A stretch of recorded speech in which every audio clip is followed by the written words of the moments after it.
था वो छूटने लगा। कहा ब्रह्मा जी प्रकट हो जाओ। ब्रह्मा जी आ गए, बताओ। बोले हमारे जो दीवालों का कलर निकल रहा है ये कलर ना निकले, पहला वरदान। फिर दूसरा वरदान कि महाराज हमें सर्दी जुकाम हो रहा है ये ना हो। और तीसरा वरदान हम ये मांगते हैं कि फिर 3 वरदान मांग लें। अब ब्रह्मा जी बड़े परेशान, इसे बुखार आए तो ब्रह्मा जी, नाक पे मक्खी बैठे तो ब्रह्मा जी। अब जब ब्रह्मा जी थक गए तो भगवान से कहा नारायण से प्रभु बचाओ चल के, ये कलयुग का भक्त है। नारायण बोले तुम ऐसे फंस क्यों जाते हो कलयुगी भक्तों के पास। सरस्वती मैया को कहा, सरस्वती मैया आई और जिह्वा पर विराजमान हो गई और उसने 3 वरदान मांग लिए। कहने का मतलब ये है कि कलयुग में अगर भगवान मिल जाए तो महाराज दुख तो कोई नहीं मांगेगा। फिर तो ये मांगेंगे महाराज बढ़िया बंगला हो जाए, गाड़ी हो जाए, बढ़िया धन वैभव सब, यानी सुख मांगोगे। पर एक माता कुंती हैं जो आज कन्हैया से दुख को मांग रही हैं, दुख दे दो। कन्हैया बोले बुआ क्या मांग रही हो, अरे कुछ अच्छा मांग लो। तो आज द्रौपदी मैया कहते हैं प्रभु इससे बड़ी कोई खुशी की बात नहीं है। क्यों?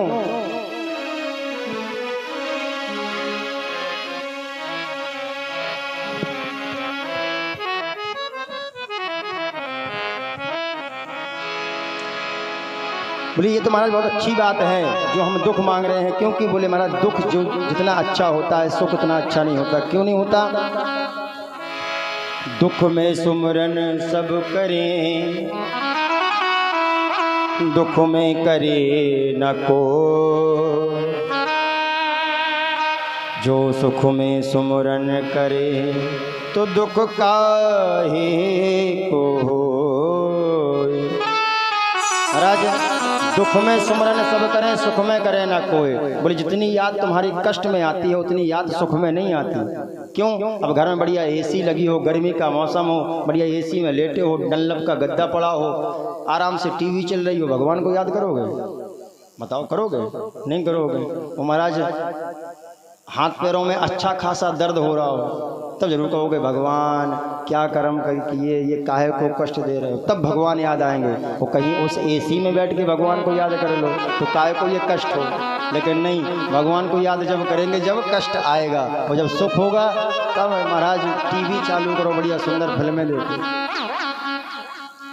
तो कहने का मतलब ये है कि सुख वो सुख नहीं है जो भगवान को भुला दे, वो दुख उस सुख से बड़ा है जो भगवान की याद हमें दिलाता रहे। हनुमान जी ने एक बार भगवान से यही बात पूछी, जब राम जी ने कहा हनुमान तुमने सीता का पता लगाया? बोले हाँ। बोले तो सीता बड़ी कष्ट में होगी। बोले क्यों? बोले अब हमारे पास तो है नहीं, वो हमसे दूर है तो कष्ट होगा उसे। तो हनुमान जी बोले महाराज एक बात बताओ कष्ट है क्या? लिखा है रामायण बड़ा सुंदर।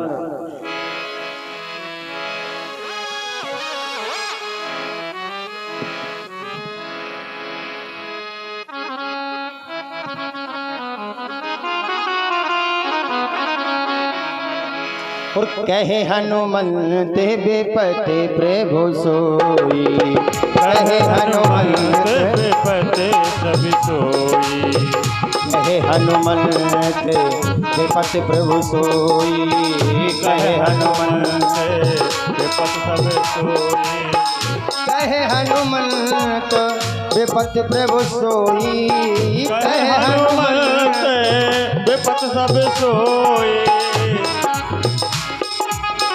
जप तप भजन न सुमरन होई, जप तप भजन न सुमरन होई, जप तप भजन न सुमरन होई।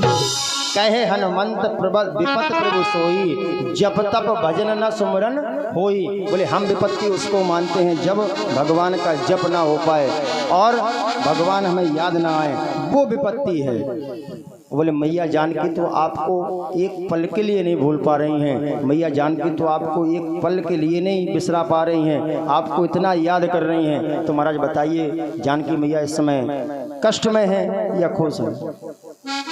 तो कहने का हमारा तात्पर्य ये है कि जब भगवान को भूल जाएं, वो जो समय है वो कष्टकारी है, और जिस समय में भगवान हमें याद आए वो समय हमारे लिए बड़ा शुभकारी है, वही समय हमारे लिए सुखदायक है। तो वही आज मैया ने कहा कि प्रभु अगर देना है तो बस कष्ट दे दीजिए। अब आगे चल करके श्री भीष्म पितामह के पास गए, पांचों पांडवों को लिया साथ में और कहा भीष्म पितामह से कि पितामह इनको राजकाज संभालने की शिक्षा दे दो, क्योंकि आप बुजुर्ग हैं घर में, और घर के बुजुर्गों से बालकों को सीखना चाहिए, ये धर्म कहता है। लेकिन आजकल बड़ी विडंबना है महाराज, घर के बुजुर्गों को ही निकाल के बाहर कर देते। अगर पिता कहे कि बेटा ऐसा काम करना, तुम शांत रहो, तुम क्या जानोगे, तुम्हारा जमाना खत्म। अरे तुम कहाँ, अब नया जमाना है, हमें पता है हमें क्या करना है। और जबकि हमारे गुरुजी एक बड़ी सुंदर कथा कहते हैं, बोले एक बार एक बालक का विवाह हुआ, बारात जाना ही थी, तो एक शर्त रखी गई कन्या पक्ष से, बिटिया की तरफ से शर्त रखी गई कि बारात तो हमारे यहाँ आएगी पर बुजुर्ग नहीं आएंगे, बुजुर्ग नहीं आएंगे, केवल नए लड़के आएंगे। तो महाराज बच्चों ने कहा ये तो बात सही है, काय को बुजुर्ग कामों का जाए बेकार में, अरे बारात में का काम इनका। तब तक वो लड़के का नाना बोला नहीं हम तो चलेंगे। तो बोले आपको मना है वहाँ नहीं जा सकते आप। तो बोले ठीक है ऐसे नहीं तो हमें छिपा के ले चलो कहीं। कहा ठीक है, बक्से में उन्हें बंद कर दिया, ले आए। अब जैसे ही महाराज आए तो बारातियों को स्वागत किया, बारातियों का स्वागत करने के बाद उस कन्या के पिता ने कहा कि विवाह अब जब होगा कब? बोले पहले जाकर के उन बारातियों से कह दो कि हमारे यहाँ जो नदी बह रही है उस नदी में पानी की जगह पेवर दूध होना चाहिए, तब विवाह होगा। बालक बोले लो चलो वापस चलें, काहे को होना विवाह, ना हमें नदी में दूध बहा पाना है और ना विवाह हो पाना है। फिर लौट आए तो कहा भैया चलो वापस तो चल रहे हैं, नाना की काहे को जान ले रहे हो, उनको भैया बाहर निकाल लो। नाना जी को बाहर निकाला, पूछा क्या हुआ? बोले कुछ नहीं, चलो चलें वापस। क्यों? बोले उनकी शर्त है।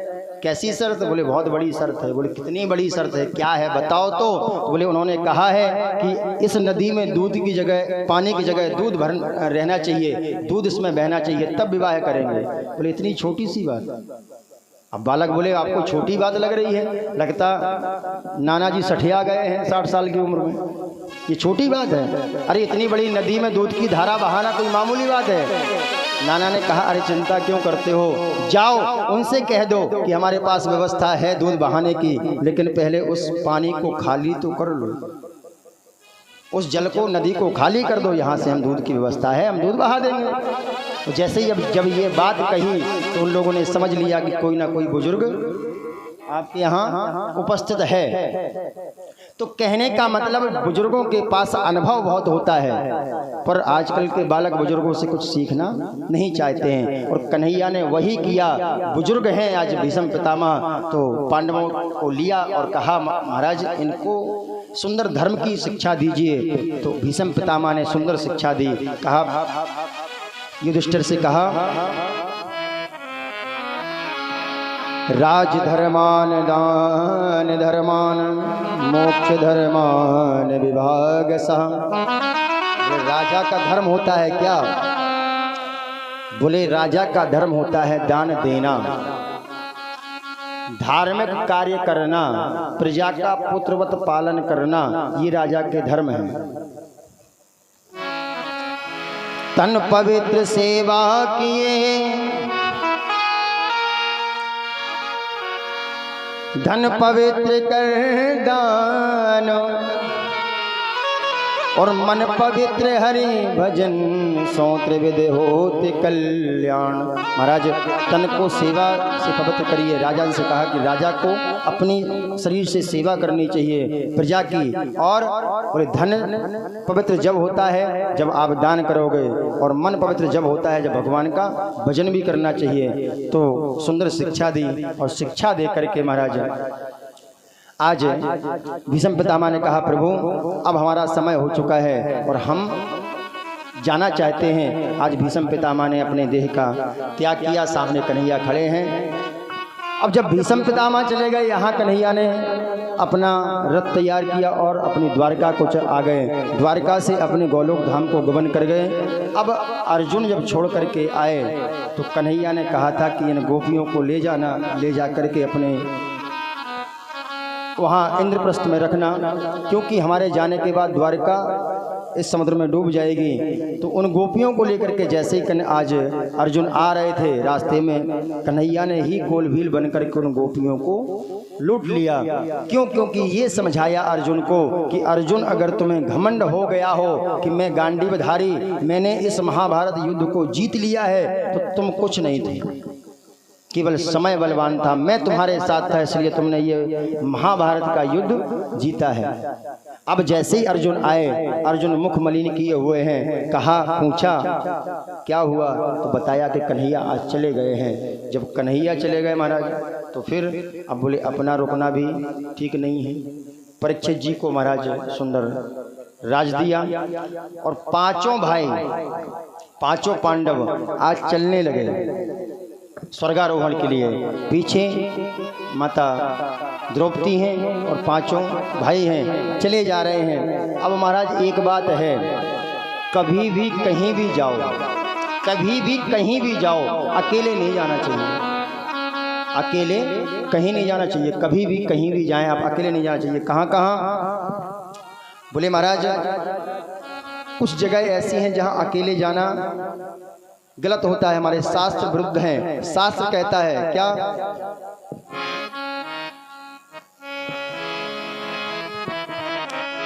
भोजन स्वाद अकेलो करे ना,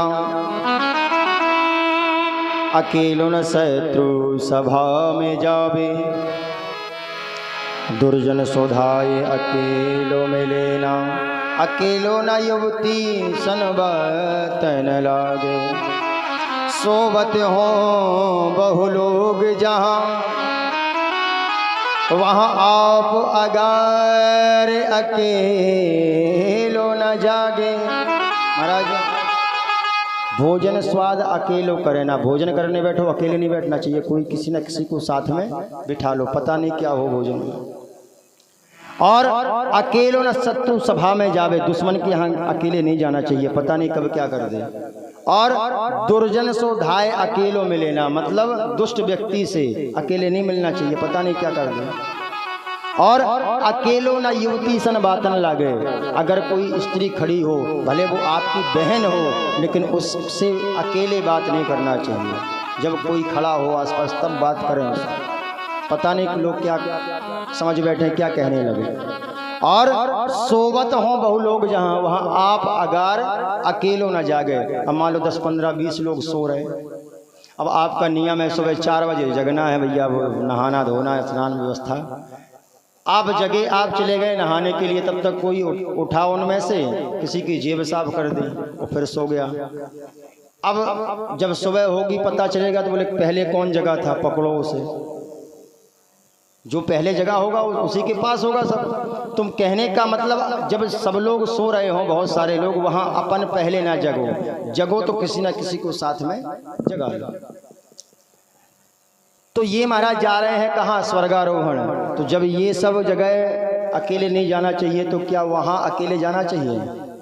परमात्मा के पास अकेले जाना चाहिए? बताइए। अब बोले महाराज जाता तो अकेले ही है, आया है सो जाएगा, राजा रंग फकीर, कोई किसी के साथ नहीं जाता, पर एक साथ जाता है। क्या? बोले महाराज धर्म हमारे साथ जाता है।